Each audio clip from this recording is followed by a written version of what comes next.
Inwards, outwards.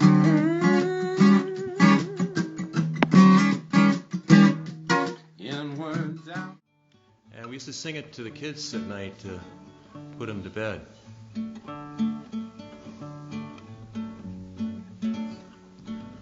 Over in Killarney, many years ago, me mother used to sing to me in tones so sweet and low, a simple little ditty in a good old Irish way, and I'd give the world if I could hear that song again this day.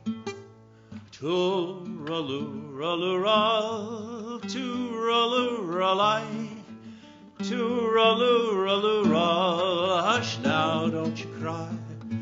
Tooraloo-raloo-ra, tooraloo-ra-lie, tooraloo-raloo-ra, it's an Irish lullaby. Oft in dreams I'd wander to that cot again, I feel her arms a-hugging me as when she did then. I hear her voice a-humming to me as in days of yore, when she used to rock me fast asleep outside the cabin door. Oh, tooraloo-raloo-ra, tooraloo-ra-lie, tooraloo-raloo-ra, hush now, don't you cry. Tooraloo-raloo-ra, tooraloo-ra-lie, tooraloo-raloo-ra, it's an Irish lullaby.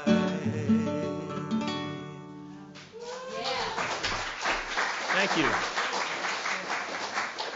I'd like to welcome up the rest of the crew. Archie's been requested to come back by several people. So, and my dear wife is here. What's that? Oh, chair. There's another chair.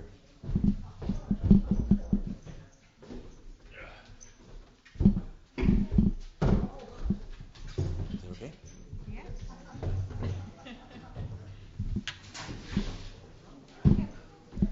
So we couldn't leave the puppy at home, so we had to by himself.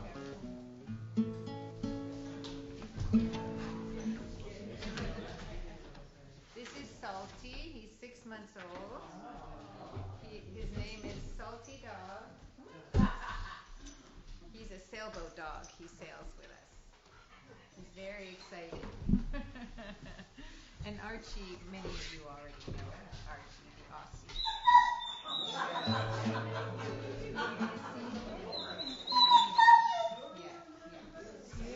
He's so excited to see you guys. Oh, he is. He's going to be singing. We don't know if Salty Well, we'll can try. sing. This is an experiment, so we'll have to see.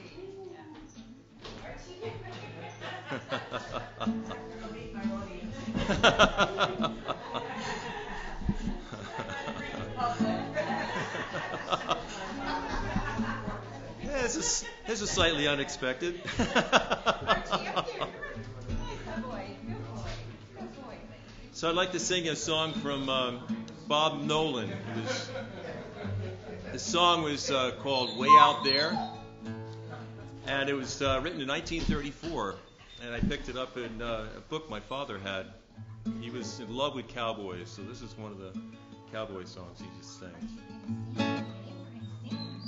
You ready, Archie? You going to sing with us? I think that's a yes. Yeah. A lonely spot I know where no man will go, where the shadows have all the room. I was riding free on the old SP, softly humming a southern tune, when a man came along, made me hush my song, kicked me off away out there.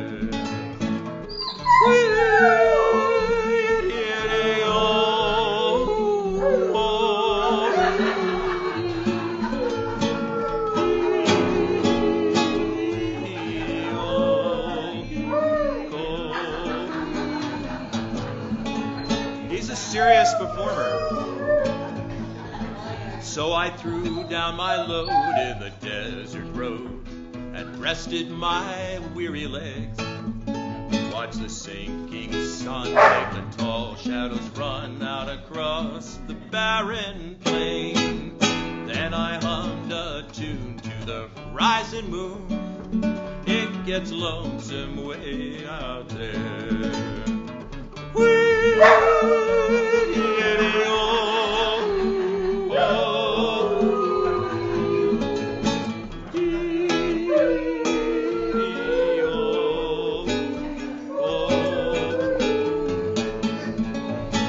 Good job, Arch. Then I closed my eyes to the starlit skies and lost myself in dreams. For in the desert sand was a milk and honey land, and I woke up with a start.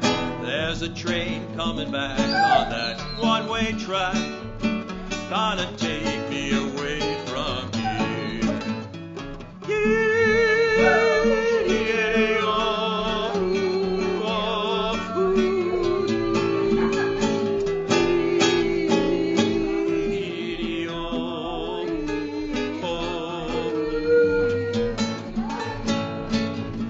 Passing by, caught her on the fly. I climbed in an open door. Then I turned around to the desert ground, and the spot I will see no more. As I rode away, heard the pale moon say, farewell, pal, gets lonesome here.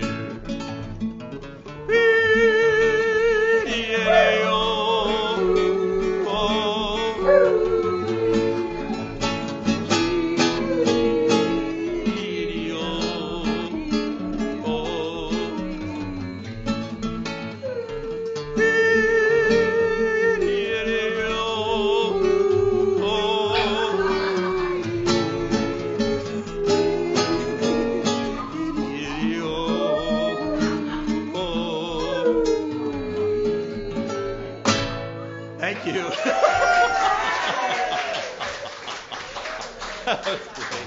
Here we have Kitty Kiefer, who will be reading to us, and Keith Emmerling will be up next. He's on deck. This is very serious compared to the last act. Very serious.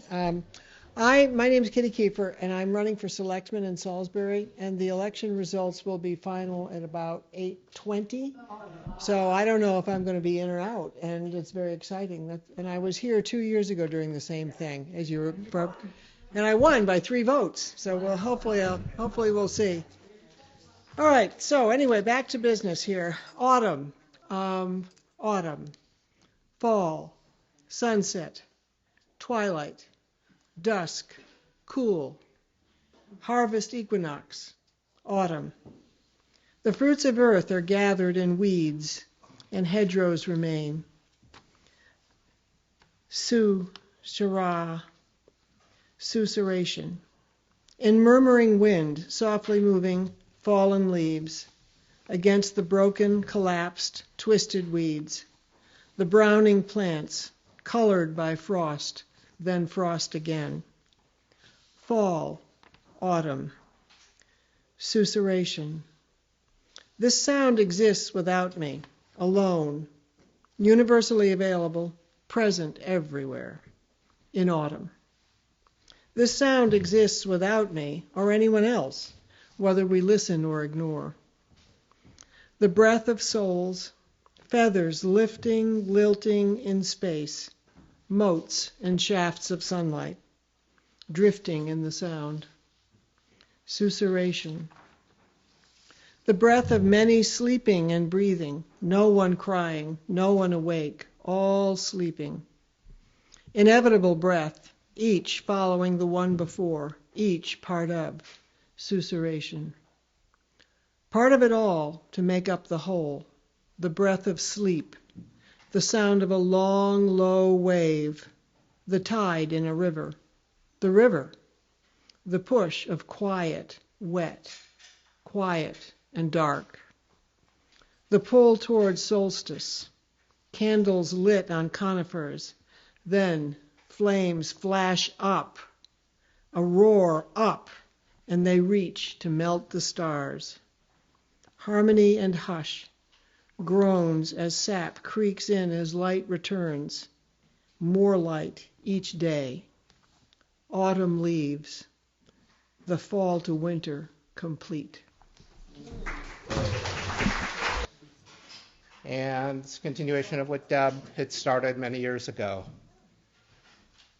This is kind of a whimsical look at the upcoming holiday. And there's no dogs involved, but there might be a turkey or two in there. So it goes like this.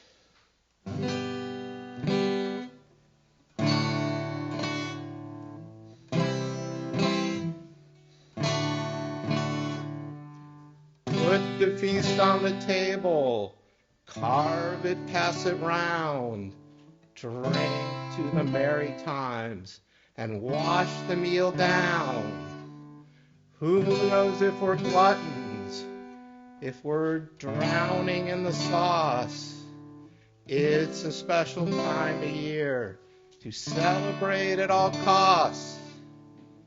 Oh, to the turkey, to the family so dear, why aren't we together any other time of year?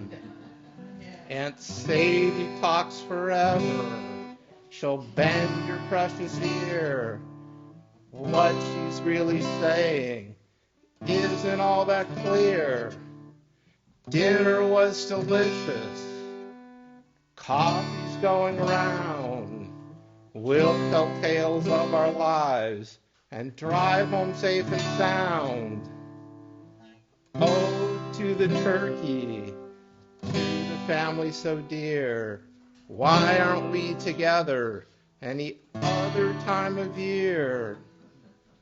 If things were perfect, we'd surely be content. But we complain about the troubles we are sent. Traveling home, we're grateful that we saw Uncle Gus. Glad it's only once a year, or it would be a bust. Oh, to the turkey, to the family so dear, why aren't we together any other time of year? Why aren't we together any other time of year?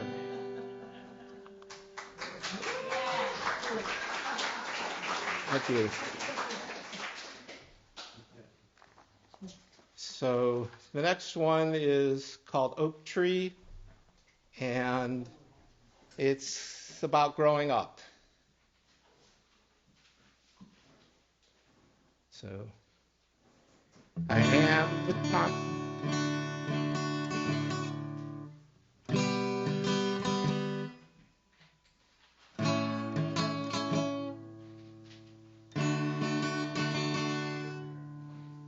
I am a tiny acorn fallen from a tree. Here on the ground, I'm kinda rolling free. Hope a squirrel doesn't get a hold of me. Last thing I want is to be a squirrel meal. Once I was small, now it's come to be. I'm big and tall, I'm an oak tree. Found my way into the dirt, I'm growing in the ground. It's a happy, healthy time, I'm feeling safe and sound. I'm reaching towards the sky, seems so profound. I'm growing up in leaps and bounds. Once I was small, now it's come to be. I'm big and tall, I'm an oak tree. The first thing I knew was darkness in a shell. It seemed like it would be a living hell. As the seasons turn to fall, they start raining down. Tiny little acorns dropping on the ground. Will one of them get to a chance the same as me to grow once again into a mighty tree? Once I was small, now it's come to be. I'm big and tall, I'm an oak tree. I'm big and tall, I'm an oak tree.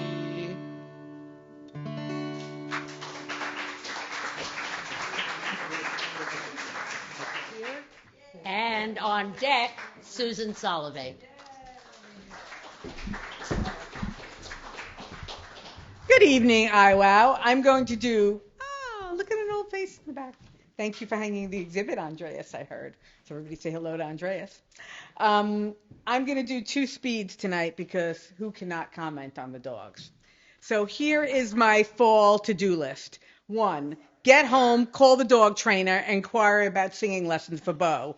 2, get home and see if Beauregard will sing in unison with me while I howl. 3, ignore the pile of leaves in the front of my house. 4, don't get in the way of the squirrels who are definitely having their busy season and are taking all the acorns. 4, recharge the blower so I don't have to ignore the pile of leaves. 5, call everyone I know that lives near a Trader Joe's to go and buy up all of the gluten-free pumpkin baking bread mix. 6, complain to the dog trainer that Beauregard is still not singing on cue. 7, make whipped cream to make homemade pup cups to induce Bo to sing on cue. 8, continue to ignore pile of leaves. So that is my to-do list. So next time, if you haven't met Beauregard, he's a big dog. So I wrote about Natanama, which is autumn backwards. Natanama. I go in the wrong door. I leave just as people arrive. I get it wrong when others are getting it right. I start backwards. I calibrate my wardrobe to the thermometer, and bam, a switch flips. That slow, lingering Indian summer turns cold. I plummet with the weather. I stare in amazement when that Natamana comes at all. Every year, autumn takes its time. I start to believe it will be summer forever, that the world will sit still and wait for me to be ready, for me to acquiesce. Then the world bursts into fire and gold, glowing. Blindsided, I want to hide. Without my consent, autumn asks me to pause, to let go, to bear what I don't want, to let go of what I cling to. Truth stands still long enough to be seen. It asks nothing of me, just invites my soul to breathe and my mind and body to sink and to be one. I watch the trees. They teach me. They show me how. They do not fight the falling. They do not beg the leaves to stay. They trust the wind to carry what's finished its purpose. I watch, fists clench, arms folded, waiting for the dog to sing. No, gripping tightly to old habits, old versions, old stories. Autumn doesn't rush. It knows transition is sacred work. It knows beauty must blaze while it breaks apart, must die to be reborn. It knows letting go makes room for what's next. I stand between what was and what will be, watching my will lift and lull with a gust of wind, circling until worn out. My old patterns rest on the ground without a sound. Damp, fresh air tastes like truth, and I hope I didn't swallow a tick or a bug while I wait to be still.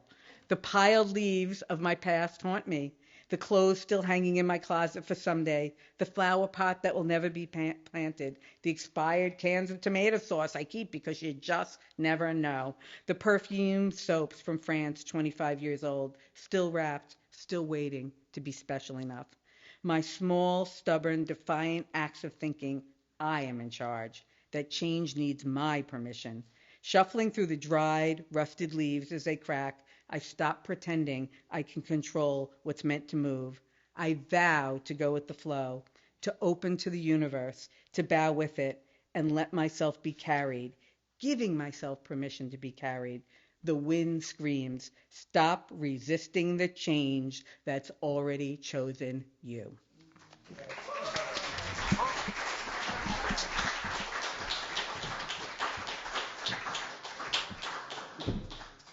I think that thing about the dog was written on the spot, huh? Okay. Well, we've got Susan Solovey up next, and on deck is Robert Ensign.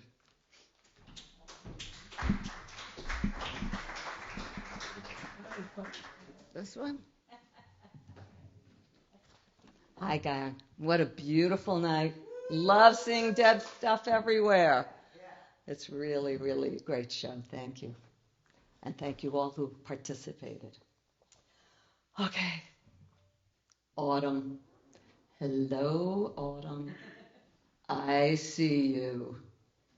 I don't like you. You don't fool me for 1 second. You put on a big show, full of color and light shimmering in the sun. But I know right behind you is winter, just hulking behind you to breathe down our neck. Autumn schmautumn. Your leaves will turn brown and crunchy and have to be swept up. The trees will be bare, and I will be stuffing my body into layers of sweaters and coats that make me feel like the Stay Puft Marshmallow Man. I'm a spring girl. Spring, when shoots come up through the dry grasses, when brave buds inch their way to the surface and show the promise of blossoms to come. Spring, it's my birthday, maybe that's why I like it.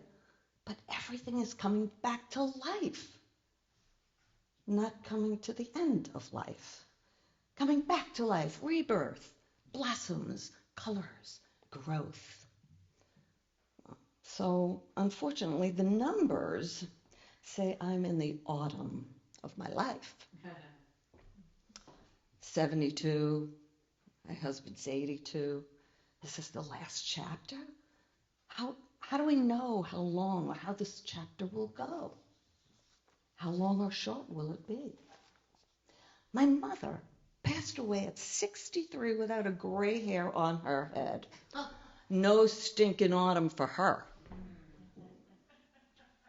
She was playing the piano, teaching, giving concerts, and then suddenly she went from summer to winter, skipping autumn completely and gone in an instant. My brother, 4 years older than me, didn't face autumn of his life. The leaves did not fall. The snow did not push under the front door because he was an eternal child. At 24, he was a pharmacist, but after 10 years, he quit to follow his true passion, coin collecting. And as soon as coin collecting, after 20 years, got old, my brother got younger. He took up wrestling. His new passion was promoting crazy wrestlers with names like George the Giant, Balls Mahoney, and Brutus Beefcake. My brother was a 70-year-old kid when he skipped off this planet. On the conveyor belt of life, my cohort is moving along. We're moving along towards that fall off at the end, the cliff, the health cliff. It hurts to watch us falling off that health cliff into health issues, dementia, forgetting our names, winter.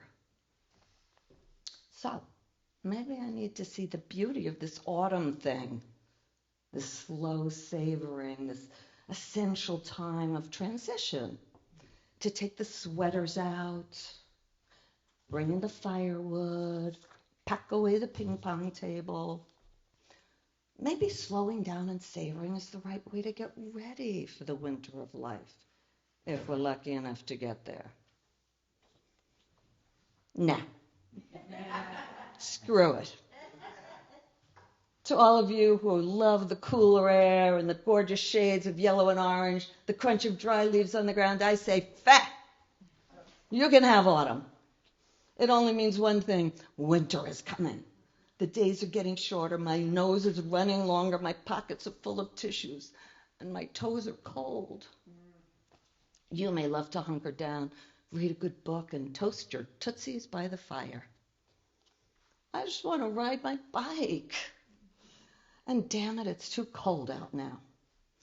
Because when I ride, I'm not 72.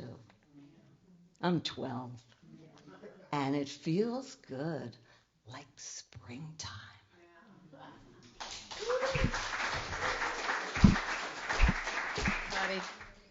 I've been enjoying the programming. It seems like it goes from A to Z. And I'm just going to read some kind of pretty autumnal poems. This one is from an area that's fairly close to where we are. It's Lake Mansfield Road. And in the swampy area, kind of near the beach, the sumacs get really beautiful, particularly in November. So I wrote this poem called Pink November. Leaves still cling to trees. Sumac leaves fade to pink. A sheen, silvery glow. Silvery pink leaves are strewn like an open weave lace, like necklaces strung delicately with care, as if decorated for celebrating the coming of love, like a ribbon strewn along a path to find one's way out. Silvery pink appears before passerby without warning. No admission fee. Splendor, a feast for eyes. My eyes ask the trees how it came to be. Choice of color, the intermittent arrangement of pink so delicate even silver came to adorn it. I imagine a master painter drizzling pale pink paint like a faceted jewel, a silver hue, a phantasmal beacon. Artistry beyond reason stands the test of November's time. Like fairies in motion, pink leaves drift away.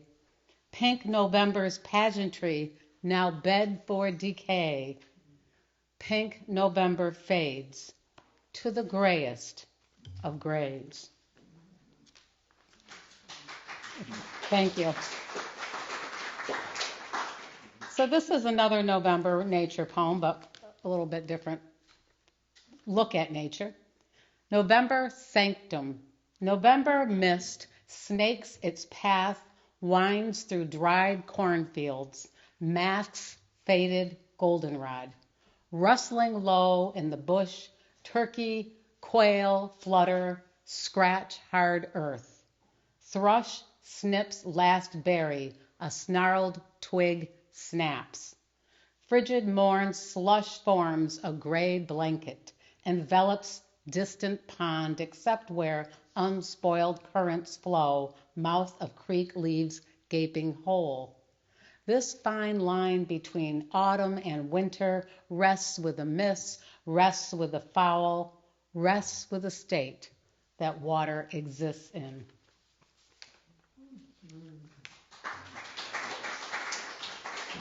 And this one kind of covers from September to December.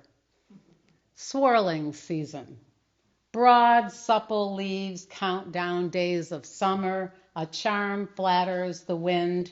Brilliant swirling season begins. On the edge of midnight, September bursts into fall. Wind sweeps delicately, pale moon and eerie shawl. Afternoon's amber sun rays pierce each leafy stem. Unheard soliloquy haunts October, carved pumpkins left sober. Orange autumn rusts into November's gray molder. A rake breaks stride upon December's frosty cover. Thank you.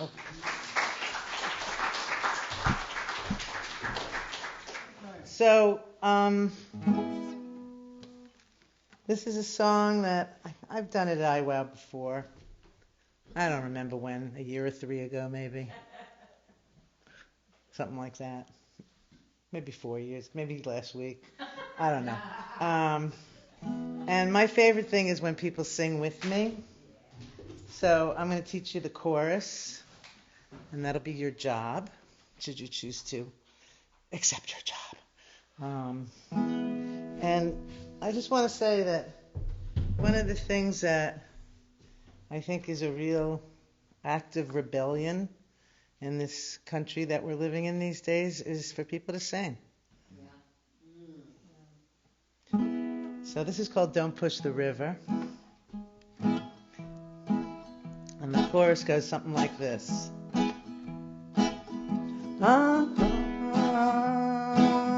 Don't push the river. It flows on its own. Life is sweet when you're a giver. River strong, take me home. You want to try it? Don't push the river. Don't push the river. It flows on its own. It flows on its own. Life is sweet when you're a giver. River strong, take me home. River strong, take me home. I promise it will come again, and then again. Don't know how my rent is coming. If I'll make it through July, I'll go out in my garden, sing my songs to the sky, sing my songs to the sky.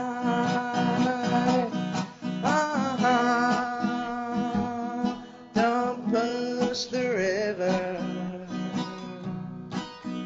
It flows on its own. Life is sweet when you're a giver. River strong, take me home. My blue clouds past the half moon, fiery embers comedy. Believe and take a leap. All the gifts that come and go so soon. Get out of your own way. Waste not a single day. Endless flow, all is one. So don't dam like the beaver. Choose what ways feel most true. Meander more. Deb loved the word meander. Be the receiver. Let your gray skies turn to blue. Let your gray skies turn to blue.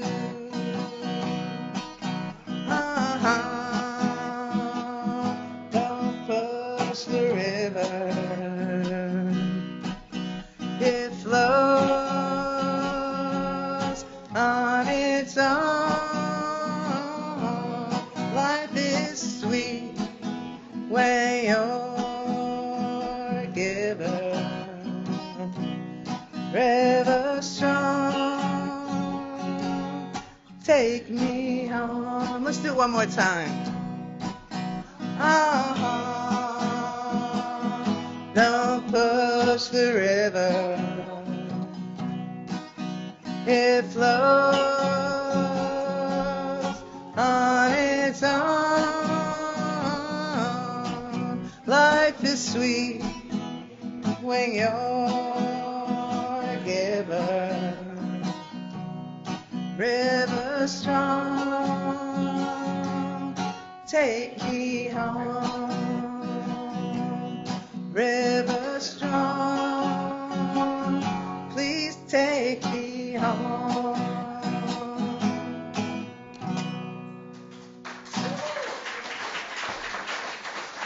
Thanks for singing, everybody. How much fun it is to sing. I mean, it's fun to have a dog sing, but it's also fun to sing. Okay, Martha Bone. And up on deck, I'll be next.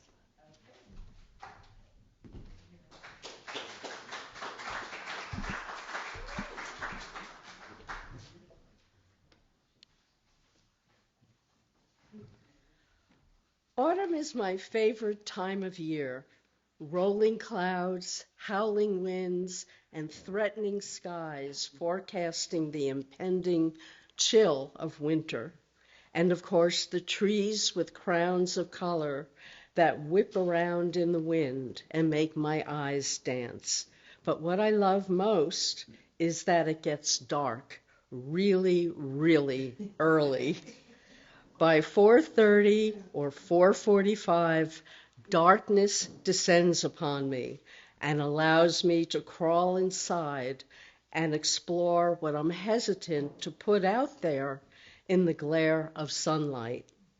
I become a creature of the night, prowling the crevices of the unconscious mind, unearthing clumps of appendages hanging by sinews, disembodied conversations coming from deep cisterns filled with giant orange fish and upside-down columns. The skies are always black, filled with stars, diamonds, planets, and chunks of machinery. These lay upon grids of numbers and diagrams, impossible for me, who is bad at math, to understand. They stretch out to infinity.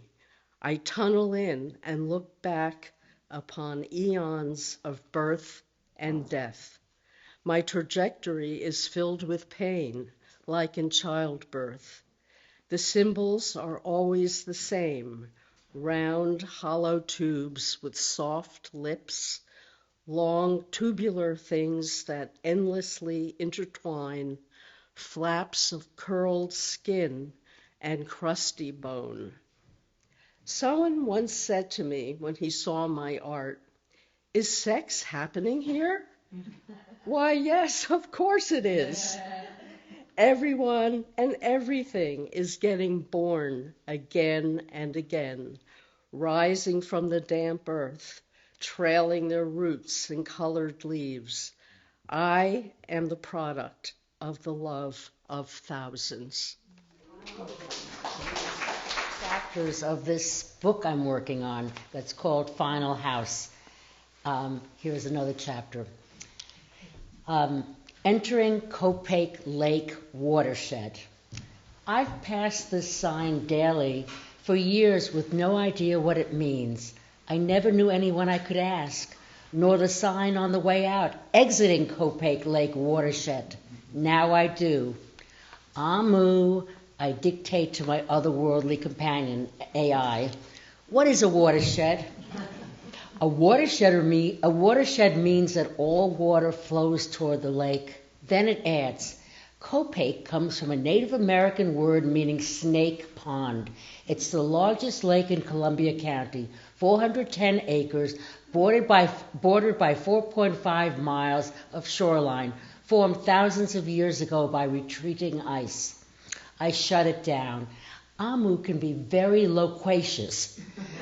I walk down the road as if summoned. The grass is patchy in places. The sky opens. This is my daily ritual to check my lake, as if it needs me, as if I'm its caretaker. Copake Lake is different every day, like a mini ocean. Sometimes it's moody, white-capped waves cresting above the water. Other days it becomes glass, a mirror reflecting the houses above. It never holds still. never on a schedule. It's a good reminder of the larger picture. Now I sit on a flat rock. Thoreau called his lake Earth's Eye. This is not just a setting, it's a room made of water, time, and solitude. It was the lake rides that originally sold us on the house. I didn't even know what that was at first, but it meant I could walk down the road and stand at the water's edge, stepping on the wooden deck out in the water about 50 feet. I didn't need a boat. I didn't need to see it from my window. I just needed the right to be near it. When I was a child, we spent summers in the Catskills, in those old bungalow colonies of the Borscht Belt. My parents and their circle of 50 or more refugee friends would gather each July and form a makeshift village, survivors and their children exhaling fresh air. The air was thick with chlorine and chicken fat, and the people spoke Polish, Yiddish, sometimes both in the same breath. Someone once said, no matter what we talk about, we always end up talking about the war. It was true. Even laughter carried that echo, as if the past sat with us by the swimming pool. My mother liked to row. Maybe she had spent time as a child on a lake near Lodz. We'd rent a battered wooden boat in Loch Sheldrake and drift along the lake. We didn't talk much. We just moved with the rhythm of rowing, the sound of the oars squeaking in their spindles. Those were our best times. Maybe that's when the lake entered my bloodstream, not as a symbol, but as sensation, not a metaphor, memory. My mother rowed with patience, in rhythm with the lake. I think my father tried to toughen me, make sure that I had inherited his instinct for survival. Once he picked me up and threw me in the deep end of the pool. As I swung my arms in panic, he laughed, then finally rescued me. You'll learn to swim, he said. I never had swimming lessons, didn't know the proper way to breathe. At IWOW, the artist colony in Saratoga Springs, I once observed the literary critic Doris Grumbach teach the poet June Jordan to exhale while her face was in the water. It was so counterintuitive, but it worked. I became a strong swimmer, but until a few years ago, I used to get stuck at the edge, unable to initially enter. Pools, lakes, forget about the ocean. I perched helplessly on my dock, paralyzed by fear. Finally, I created a mantra to save myself from the agonized minutes. It couldn't be simpler. 1, 2, 3. Sometimes I extended 1, 2, 2.5, 2 3/4. But when I say 3, that's it. No excuse, no hesitation. My body lifts off from the dock and turns a crooked C, corkscrewing into the waiting water. The sky glows at the horizon. My bright green kayak, Perception, its brand name emblazoned on the front, waits for me. Should we go out and greet the water? Slowly, I lower myself into the kayak, grab the paddle, and push away.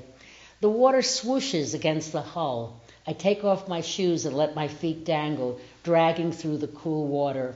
I go toward the horizon. The clouds begin to break. The sun, still high, spills golden threads on the surface.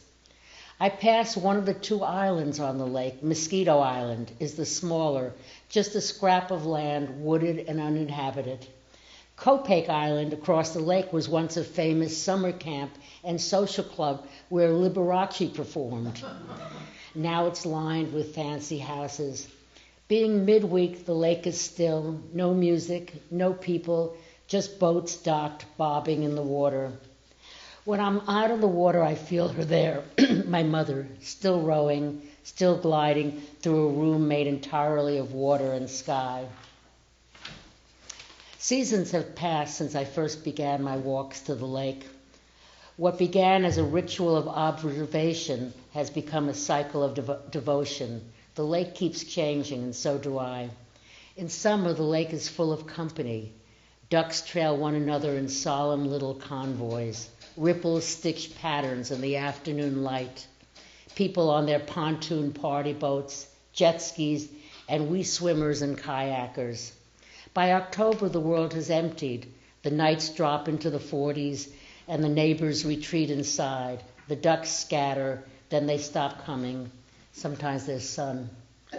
The winter arrives and the lake hardens. Fishermen drill deep holes into its frozen skin, erecting small tents like encampments. Snowmobiles shriek across the ice. Some even bring four-wheelers, claiming the frozen surface as their highway. I once skied across the lake. Now I walk with poles, slower, still steady. The lake's palette narrows to shades of white, opaque gray, silver transparency. And then, almost imperceptibly, the ice begins to break up, beginning at the edges where the water is most shallow. A crack, a shimmer, a patch of open water spreading. Ducks return, first in pairs, then in flotillas. I watch as the surface loosens, water reasserting itself over stone and silence. The thaw is never sudden. It is slow, unfolding, a giving back. In the spring, the lake exhales. It releases what it has held in stillness all winter. And I, too, breathe more easily, as if my own body were breaking through ice water again. The lake reminds me that life is never fixed in one season. There are days of abundance, days of solitude, days when the surface hardens, and days when it loosens again. To live beside it is to live inside time itself, to feel its changes, endure them, and still return to the water. Today I stand at the edge, shivering a little, clutching my pink terry cloth bathrobe, bargaining with myself. Temperature in the low 60s. I strip down and 1, 2, 3, I dive into the water. At first the cold feels like fire, punishment, then like awakening. It's almost unbearable, yet I delight in it. My skin flushes, I am alive, startled into myself. Not a soul on the lake, not a soul in the area. I am the queen of a deserted kingdom. My royal robe clings to my goose-bumped skin. Thank you.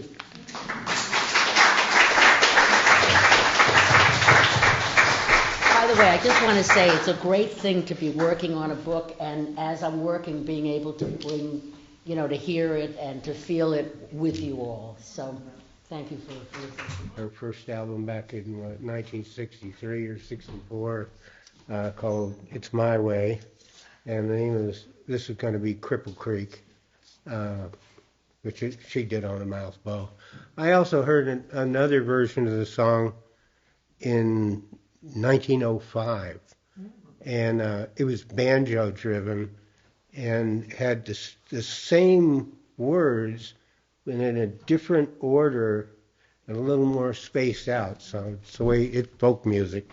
It's just what we do.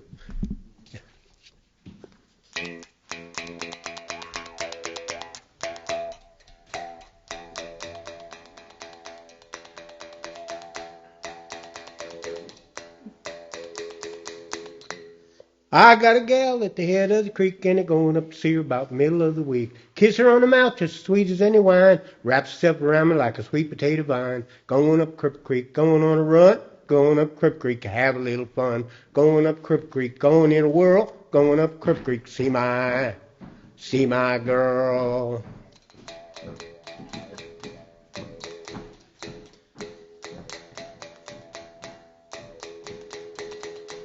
Well, girls on Cripple Creek, about half grown, jump on a boy like a dog on a bone. Roll my britches up into my knees, gonna wade old Cripple Creek whenever I please. Going up Cripple Creek, going on a run, going up Cripple Creek, have a little fun. Going up Cripple Creek, going in a whirl, going up Cripple Creek, see my girl.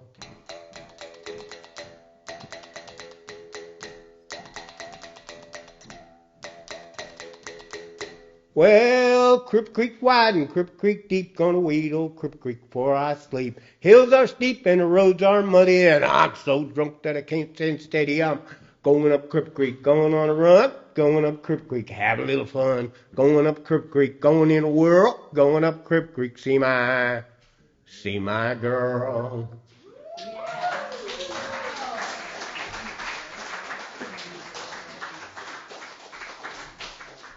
And this is a poem about this little stream that goes by us down here. It's called Housatonic. Housatonic. The very sound of your name is a poem. Housatonic. River beyond the mountains, rambling from the first days like the dancing feet of heaven. For thick green centuries you trudged firmly like harnessed horses, gathering the wealth of summer, the sundry pores of your lithe fingers full with splashing laughter. Your warm banks puddled with browning bodies, slap, slap of bare feet on rehearsed paths. In the receding moonlight of golden afternoons, you nap like an aging uncle who comes to dinner and stays for millennia, admiring his sister's children, headstrong youth gone by, settled deep into his shoulders, almost, but not quite, predictable.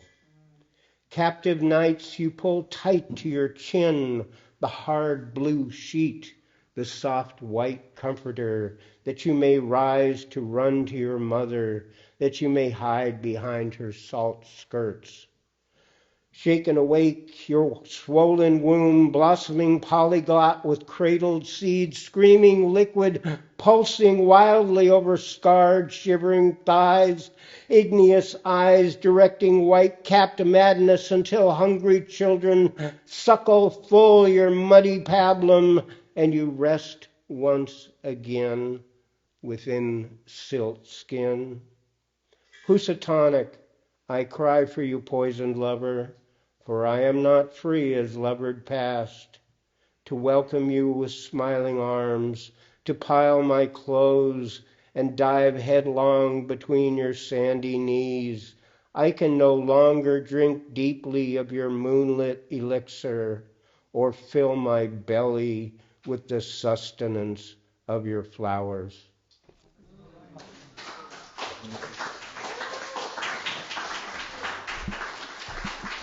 Okay, so I'm going to read a few essays, and yeah, that's what I'm going to do. And they're kind of about autumn. The first one is called Spiritual Crisis in a Bagel Shop. I wasn't planning on having a Jewish moment. I was just driving through Great Barrington, freezing, undercaffeinated, emotionally unstable, barely put together enough to pass for someone who left the house on purpose. The car was cold, the air was colder. I resented every man walking his dog like he invented pedestrianism. The leaves were pretty, stupidly pretty, the kind of pretty that makes you feel personally attacked for not stopping to admire them while blasting a podcast about the Roman Empire. And then I got hungry. I started thinking about bagels, like capital B bagels, cultural artifact bagels, diaspora carbs, the kind that tether me to a Jewish identity I'm still stitching together out of mysticism, gender, and generational guilt. The way I can look at a bagel and think of that old photo, my great-grandma in a shawl, straight from the old country, eyes like mine, a face I never met but somehow remember in my body. I've never known how to hold Jewishness. I grew up on Billy Graham, church basements, casseroles, folding chairs with a side of Mountain Dew. My first sacred text was a beat-up King James Bible, not a line of commentary or a scrap of Hebrew. And now I'm out here trying to reclaim something I was never really given, guided mostly by hunger and historical noise. I think about visiting one of the local synagogues just to sit, but I'm scared I won't belong. I'm not Jewish enough to show up, too Jewish not to. I walked into Great Barrington Bagel looking like someone who had just cried in a CVS, which, to be fair, I had. Inside, it was warm and bustling, coffee steamed in paper cups. Weekday banter rose behind the counter, quick and familiar. The menu hung above it all, decadent like a Torah scroll, offering more choices than I was spiritually prepared to navigate. Exile turns everything into a test. I stood there wondering if this was really it, like a bagel and a vague sense of ancestral proximity. Is this as close as I can get? Am I just a fake? I ordered, sat in my car, and stared at the bagel like it might explain something to me. And it didn't. I bit in. It was perfect, warm, golden, and real. I didn't find God, but I found breakfast. Close enough. Thank you. I got one more. This one's a little less corny. It's called Wildflowers of September. The leaves are changing. The long-awaited death of the American Empire has never looked so well dressed as it does from Stockbridge, Massachusetts. I am 4 months on estrogen now, and each day the mirror announces some fresh development, the softening of my cheeks, the redistribution of weight, a new welling kind of softness in my eyes. Western medicine, with all of its endless horrors of opioids and invoices, still manages the occasional miracle. I appear to be one of them. On restless nights, buzzing with blue light and badly timed caffeine, I look through old photos of myself. My scrolling becomes a guessing game. When did the bags under my eyes swell into small suitcases? When did my smile begin to hang like a damp towel? At what point did exhaustion move in, hang its pictures on the wall, and redecorate my face? I wait as though an answer might arrive. Sleep overtakes me, and in the sealed tin of the morning I carry myself to the mirror. There begins the exhausting, repetitive work of shaving, crafting, curating, each layer of foundation, each sweep of eyeshadow, each touch of perfume, a modest investment in a different life. This is how change begins, not with epiphanies or costly spiritual retreats, but in the plain, stubborn ritual of facing yourself one weary day after another and deciding to continue. When I'm finished, I sweep the floor, set everything back in its place, and let my eyes catch the glass. My face, recognizably mine, carries the faint promise of something I could not have imagined, and yet now stands before me. Somehow it manages to smile, not a heroic one, not yet the one I long for, but one enough to carry on, enough to dream towards. Did you know there's a hidden trail in the North County of the Berkshires that winds through fields of goldenrods, still blossoming stubbornly in the early winds of September? You can take off your shoes and walk barefoot, feeling the cool forest floor pressing beneath you as it carries you along. You can stumble over pine needles and roots, grumbling a little as you go, until at last you're delivered to a small pond. The water lies still, content to reflect for you the vast blue sky above, a shade paler than the one we played beneath as children. Just as you settle onto a bench with your coffee and cigarettes and the peace feels absolute, the jets arrive. Personal aircraft, stuffed with millionaires in their champagne-soaked suits, roar from the hidden airfield concealed across the tree line. Their engines tear at the heavens, and the pond shudders under the weight of the exhaust, the stench of fuel draping itself across the water until it passes.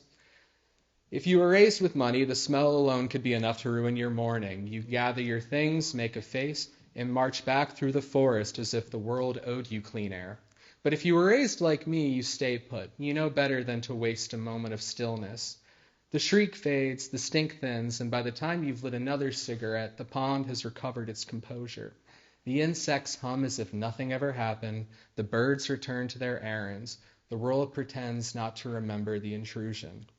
Wittgenstein wrote that where language reaches its limit, we must fall silent, imagining silence not as emptiness, but as what remains when words can carry no further. He was half right, though the truth is less serene than he allowed. Silence is not absence. It lingers like residue. It hums, it buzzes, it rattles with everything that came before it. It is as hysteric as the jets over the airfield, as restless as the insects in the grass, as relentless as the thoughts that churn and gnaw inside me. Silence is fuller than speech and far less polite. I look up. The branches are only beginning to flare orange and red, the first sparks of September. Nothing ever dies up here. It just goes where it belongs. Some things rise on their own, stubborn as wildflowers, uninvited and insistent. One day I will know the silence Wittgenstein spoke of and whether or not there's peace inside it. For now I live with the same insistence through the violence of the coming American years, through the restlessness of the seasons, through joy and ruin alike, trusting that somehow all shall be well and love will hold the final ground. I will face what comes in the changing leaves and the lines on my face, in the sleepless nights and unanswered prayers, and all my losses gathered up together. I am eager for what comes next. I am not afraid. Thank you. I've done some of that on the Berkshire Eagle. Inwards, outwards.